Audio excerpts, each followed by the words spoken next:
নমস্কার বন্ধুরা, আমার কুকিং চ্যানেলে আবারও সবাইকে স্বাগত। আজ আমি আপনাদের জন্য নিয়ে চলে এসেছি দারুণ একটা ভর্তা রেসিপি। এই বৃষ্টির দিনে ঠান্ডা ঠান্ডা ওয়েদারে গরম গরম ভাত আর সঙ্গে যদি এই রকম চিকেন ভর্তা থাকে তাহলে একদম জমে যাবে। চিকেন ভর্তা বানানোর জন্য আমি এখানে কয়েকটা বোনলেস চিকেনের টুকরো নিয়ে ছোট ছোট করে কেটে নিয়েছি। তারপর এগুলো পরিষ্কার করে ধুয়ে জল ঝরিয়ে নিয়েছি। এখন আমি ম্যারিনেট করে নেব। প্রথমে দিয়ে দেব অল্প একটু লবণ, হলুদের গুঁড়ো, লঙ্কার গুঁড়ো, ধনের গুঁড়ো আর জিরের গুঁড়ো। আর দিয়ে দেব হাফ চামচের মতো আদা রসুনের পেস্ট, অল্প একটু পাতিলেবুর রস, আর দিয়ে দেব 1 চামচের মতো সর্ষের তেল। চিকেনের মধ্যে সব উপকরণ দেওয়া হয়ে গেছে। তারপর একটা চামচ দিয়ে খুব ভালো করে সব কিছু 2 থেকে 3 মিনিট ধরে মিশিয়ে নিতে হবে। সব কিছু মেশানো হয়ে গেলে আধ ঘন্টা মতো রেস্টে রেখে দেব। আপনারা চাইলে হাত দিয়েও খুব ভালো করে সব কিছু মিশিয়ে নিতে পারেন। তারপর গ্যাসের মধ্যে একটা ফ্রাইং প্যান বসিয়ে দেব। ফ্রাইং প্যানটা খুব ভালোভাবে গরম হয়ে গেলে ওর মধ্যে 1 চামচের মতো সর্ষের তেল দিয়ে দেব। তেলটা খুব ভালোভাবে গরম করে নিয়েছি। তারপর ওর মধ্যে 3টে শুকনো লঙ্কা দিয়ে লঙ্কাগুলো একদম লাল লাল করে ভেজে নেব। লঙ্কাগুলো লাল লাল করে ভাজা হয়ে গেছে, তারপর ওগুলো নামিয়ে নেব। লঙ্কাগুলো ভেজে তুলে নিয়েছি। ওই তেলের মধ্যে দিয়ে দেব আগে থেকে 10 থেকে 12 কোয়া রসুন আমি ছাড়িয়ে খুব ভালো করে ধুয়ে পরিষ্কার করে রেখেছিলাম। ওই রসুনের কোয়াগুলো এর মধ্যে দিয়ে দেব। তারপর এর মধ্যে আবারও দিয়ে দেব 2টো মিডিয়াম সাইজের পেঁয়াজ আমি আগে থেকে কুচি করে রেখেছিলাম। পেঁয়াজ কুচিগুলো দিয়ে রসুন আর পেঁয়াজটা খুব ভালো করে অল্প আঁচে লাল লাল করে ভেজে নেব। অল্প আঁচে রসুন আর পেঁয়াজগুলো 5 থেকে 6 মিনিট খুব ভালো করে ভেজে নিয়েছি। একদম লাল লাল হয়ে গেছে। এরপর আমি নামিয়ে নেব। যে কোনো ভর্তাতে রসুনটা একটু বেশি করে দিলে খেতে কিন্তু খুবই ভালো লাগে। পেঁয়াজ আর রসুনটা ভেজে নামিয়ে নিয়েছি। ওই ফ্রাইং প্যানের মধ্যে অল্প একটু সর্ষের তেল দিয়ে দেব। যে কোনো ভর্তা বা মাখা বানানোর সময় সর্ষের তেল দিলে তার কিন্তু স্বাদটা খুবই ভালো হয়। তারপর আগে থেকে যে চিকেনের টুকরোগুলো ম্যারিনেট করে রেখেছিলাম ওই চিকেনের টুকরোগুলো ফ্রাইং প্যানের মধ্যে দিয়ে দেব।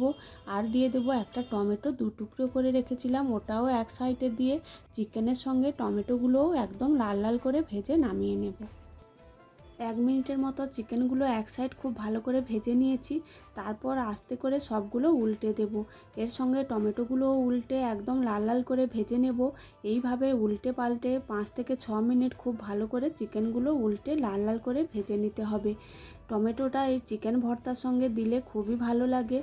চিকেনটা ভাজার পর অল্প একটু শক্ত হয়ে যায়। টমেটোগুলো দিলে টক টক ভাবও আসে এবং চিকেন ভর্তাটা একদম জুসি হয়ে যায়। খেতে কিন্তু খুবই ভালো লাগে। 5 থেকে 6 মিনিট খুব ভালো করে ভেজে নিয়েছি। টমেটোগুলো একদম নরম হয়ে গেছে আর ভাজা ভাজা হয়ে গেছে। এরপর টমেটোগুলো নামিয়ে নেব।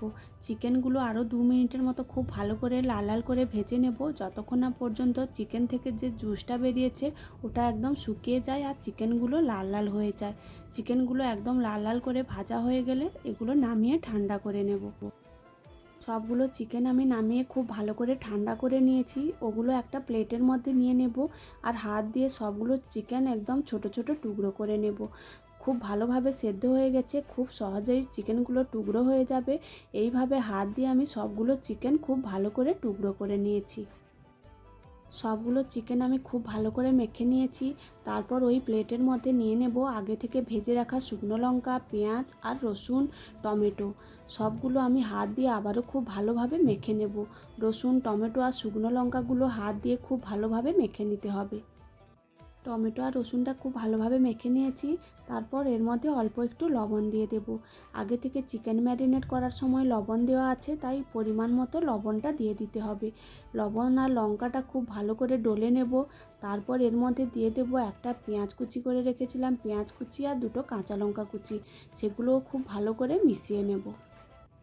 লবণ, শুকনো লঙ্কা, কাঁচা লঙ্কা, পেঁয়াজ খুব ভালোভাবে মেখে নিয়েছি। ওর মধ্যে অল্প একটু সর্ষের তেল দিয়ে দেব।